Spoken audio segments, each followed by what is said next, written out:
Hello, boys and girls, and welcome back to the Funhouse. It is I, Joker Voice, Chuck Fisher. You know the story. Before we get started, a couple shoutouts again. Sidebar Cantina. Jason and Dave over there talking Star Wars, video games, fantasy football. You can find them on YouTube. My friend Luna Girl does all their social media. Link will be down below. Also, Valliant Renegade. Want to give you a shout out to this guy. This guy is giving us Hollywood culture, pop culture through a business financial lens. Really great stuff. I've learned a lot just from the last few months of watching his channel. So definitely check that out if that's something you're interested in. Again, his link will be down below. We know what we're all here for today. Book of Boba Fett, Chapter 3. Let's get started. Opening shot, we have the Bomar monk that we saw from the trailer. That's that spider-looking droid thing. Mega Nerd Lore has a video specifically on the history of the Bomar monk, so I'll leave a link to that down below. That's a lot to get into, and we want to talk about Book of Boba Fett, not the Bomar monks. So let's keep talking about Book of Boba Fett. We go into the throne room.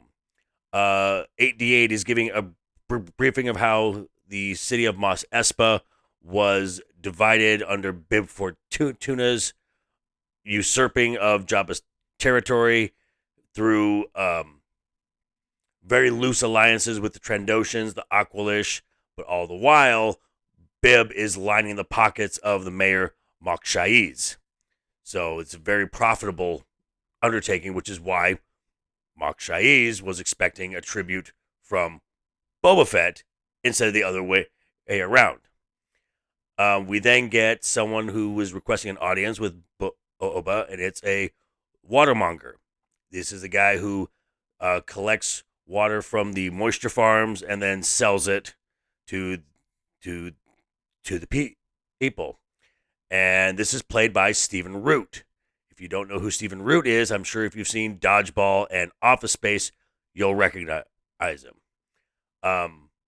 And he just says, no one respects you. And since you've taken power, this street gang is running amok along Mos Espa, and they're stealing his inventory. To which Boba's like, your inventory is water.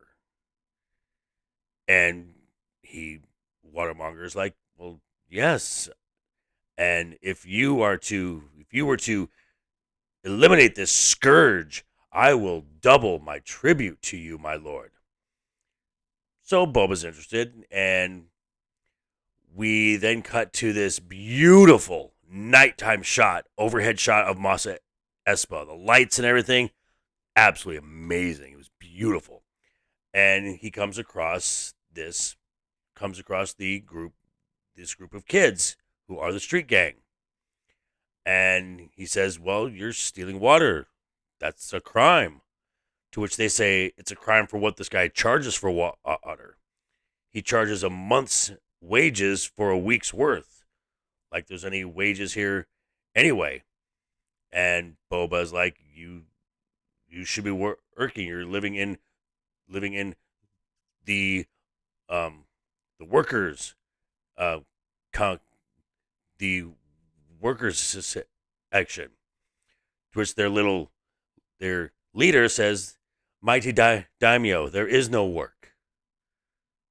So Boba takes off his helmet and says, well, now you work for me. To which the watermonger's upset. He wants them killed. He wants them taken care of. No, they're stealing from me. Well, how much do they owe you? 1,300 credits. For water? 1,300 credits. I'll give you 500 credits and we'll call it even. But they owe me 13. I heard you the first time. Take the 500. This matter's over. Or you can get out of my territory. How about that? Boba Fett now has a crew. He's got Fennec, Gamorreans. Now he's got this little street gang with him. So we then cut back to the palace, and we're in his back to tank, so we know we're going to get a memory again. And it starts off back on Camino when Slave One takes off and is flying away. And these shots are some of the most amazing things I've ever seen. These are absolutely beautiful, beautiful sequences. And getting Daniel Logan, his face, getting some love there, very cool. We then have that grainy green, really cool transition where we're now back on the Dune Sea and he's with the Tusken Raiders.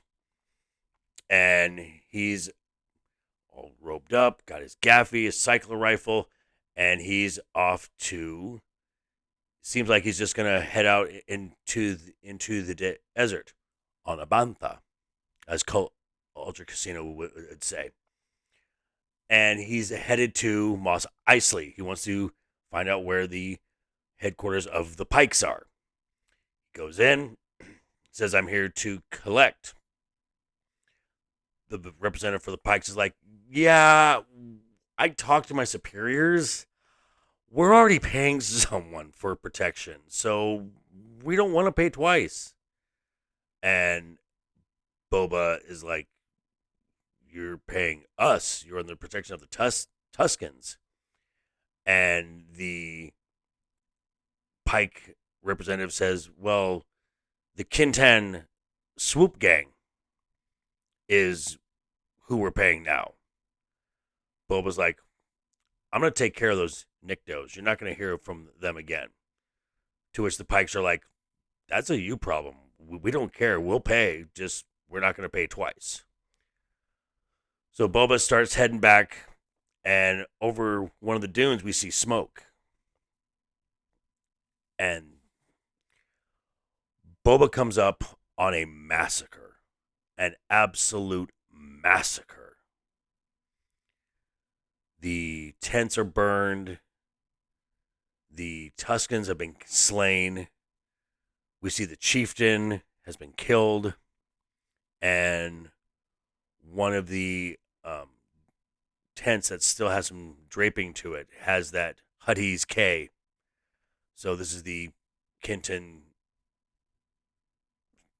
Sand Riders. And Boba then makes a funeral pyre for the people and takes the female warrior stick, puts it on the fire. Takes the chieftain's stick, puts it on the fire. Pulls out of his robes the little boy's stick, lays it on the fire. And the last we see of them is Boba leaving the encampment. The only light we see is the fire.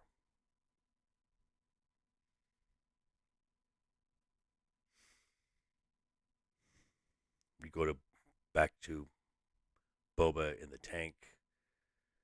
And holy shit! Boba gets ripped out of the Bacta tank by Black Krrsantan. How did he get in? How? He's not hard to miss. But he just starts wrecking shop. Boba tries to get one of his gauntlets on. Black Krrsantan has got these taser knuckles. Beats the crap out of him. Boba takes his gaffy stick, puts the gaffy stick in the guy's back. Ooh! Ah! Then the street gang, showing their worth, come on in. They get Black Krrsantan into a standoff. Black Krrsantan tackles the two Gamorrean guards all the way down the stairs into the throne room. I said last episode, Black Krrsantan is a game changer.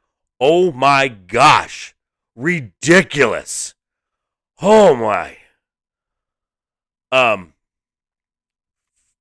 The Gamorreans are getting torn apart. The street gang is back in there.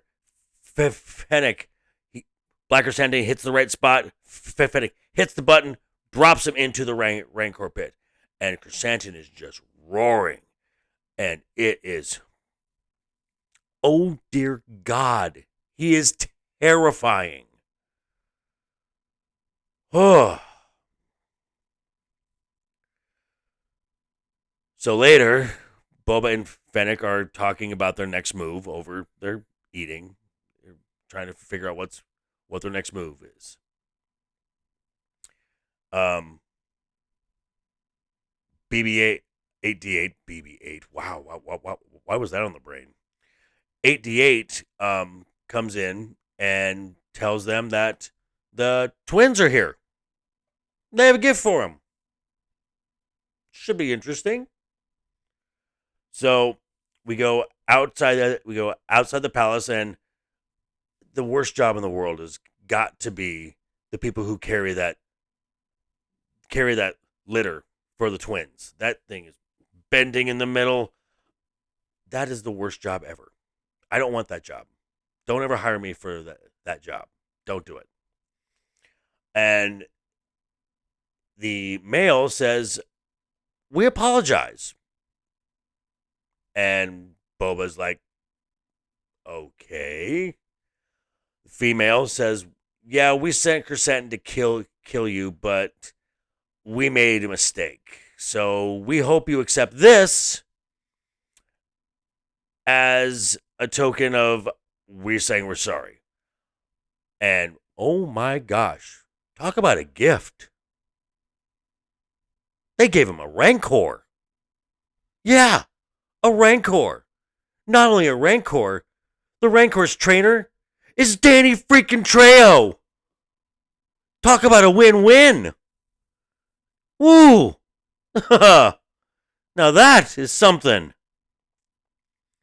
The twins then tell Boba that they were both lied to. That someone has promised this territory to another crime syndicate. The person, Mok Shaiz. So obviously, there is some other foul play afoot here. Boba then offers Black Chrysanthemum back to the twins, to which the female says, "You can just sell him back to the gladiators. We're going back to Nalhutta. We're not coming back. Take him, tribute, whatever." Cold-blooded. Boba, again, in this rule with respect, says, "Let him go." Chrysanthemum gives this look of, huh? Says, "It's no hard feelings.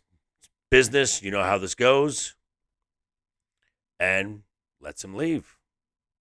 I have a feeling this is going to pay off in Boba's benefit down the road.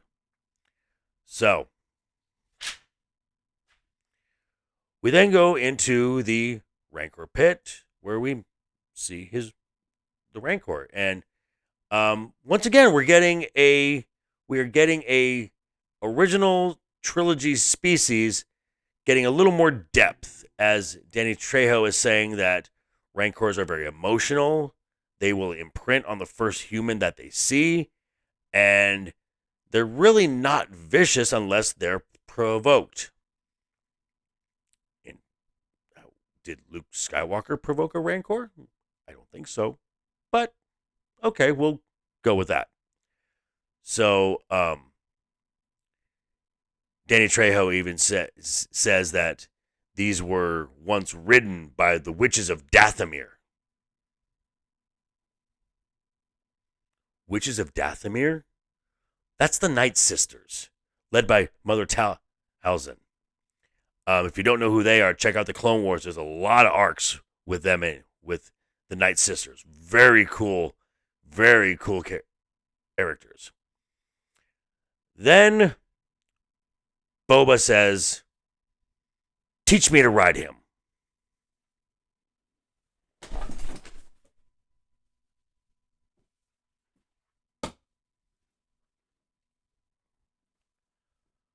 I did not know I needed Boba Fett riding a Rancor in my life until I heard Boba Fett saying, "I want to ride a Rancor." Oh, dear God in heaven.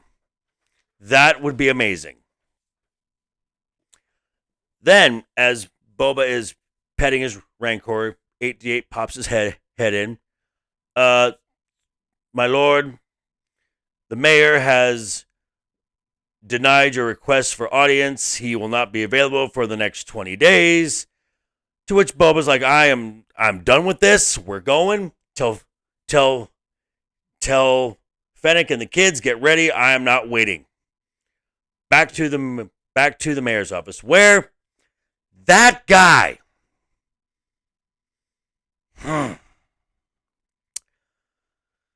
that guy says, sure, let me move some things around.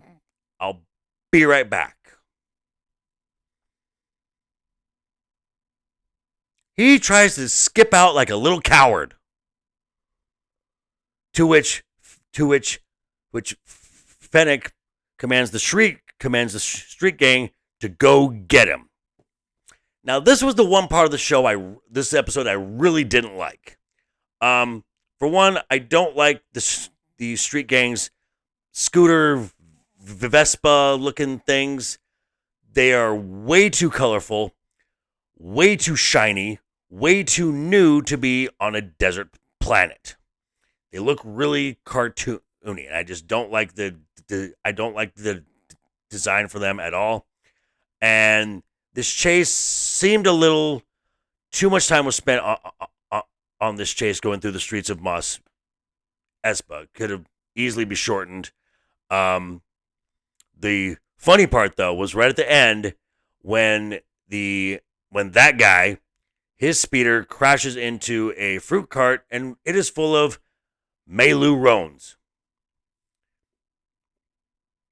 Melu runs. That's a reference from Star Wars Rebels. Check it out. It's hilarious. So, and then Boba comes in, lands in on his jetpack, and says, "What's up?" To which that guy just gives it up right then. He's with the Pikes. He's working with the Pikes. Is that right? We then see a Starliner land at the spaceport, and about a dozen Pikes are exiting. To which one of the little street gangs reports back to Boba, telling him what's going on. Fennec then says, "This is just the first wave. They're going to war." Boba replies, "We will be ready." Cut. That episode was called The Streets of Mos Espa. Yeah, on the whole, I really liked the episode. I've liked every episode so far. Just, if I have to nitpick those speeders and the chase scene, I could have done with less chase scene and better designed speeders. I didn't like them at all. But on the whole, I thought the episode was really cool. I like that like I said, we were learning about the Tuskens. We're learning about Rancors now. So again, we're getting original trilogy species that we know very little about, and we're going to learn some stuff about them. Very cool. Black Chrysanthemum has been a highlight for the last two episodes. Any scene he is in, he looks so amazing. And I'm really excited to see Boba Fett riding a Rancor. That's going to be ridiculous. So that's the episode. Now, to last segment of the video, like we've been doing for the last two, we're going to do the keep talking. And today I want to give something a little different. I want to talk to you folks out there who do not have a speech impediment and the do's and don'ts of interacting with someone who does. And this is just something I've taken from my experiences. The one thing I can't stand, and the one thing you really shouldn't do. And I know it comes from a good place, and I know people think that they're trying to help. Please do not try to finish someone's sentences, especially if they're younger. It becomes a crutch, and they will start to depend on it, and they will start to depend on people finishing their sentences for them. And really, what someone with a speech impediment needs to do, they need to get through it. They need to say what they intend to say. So, if you can't finish their sentences, a great thing to do is, in a very calm voice, you say, "Hey, slow down. It's okay. I want to hear what you have to say." For me, that puts me at so much ease, and it's so much easier than to just slow my brain down. And I'll go, that's a topic for another time of how the mechanics work. But that's really one of the best things you can do. Let that person know that what they say is important. You're interested in what they have to say. And the conversation will go so much smoother from that point on. So there we are. Another week done. I want to make a correction. I said that by episode 6, if we had 50 subs, which we're at 34, 16 more to go for 3 more episodes, totally doable. But I said if I could get a video with 200 likes. What I meant to say was 200 views. If we can get 200 sets of eyes on at least one of these videos by episode 6, the season finale will be in full costume, full character, the whole 9 yards. That I think we can do. So, and for our Funhouse fact of the day, we didn't have any. We're going to have one now. Jedi Master Mace Windu. Yes, Samuel L. Jackson is a stutterer. Thought you'd like to know that one. So, once again, hit the like button, leave a comment, subscribe, ring the bell, share. So let's get this thing out there, because I want to be in costume for you guys, and I know you guys would love to see that, as I hope you would, or else why are you here? So let's do that. Let's have fun, and I'll see you guys next week for Chapter 4, okay? And sorry, I forgot my little parting words. Whatever you're doing, have fun. Hashtag keep talking. And always keep a smile on your face. Toodles!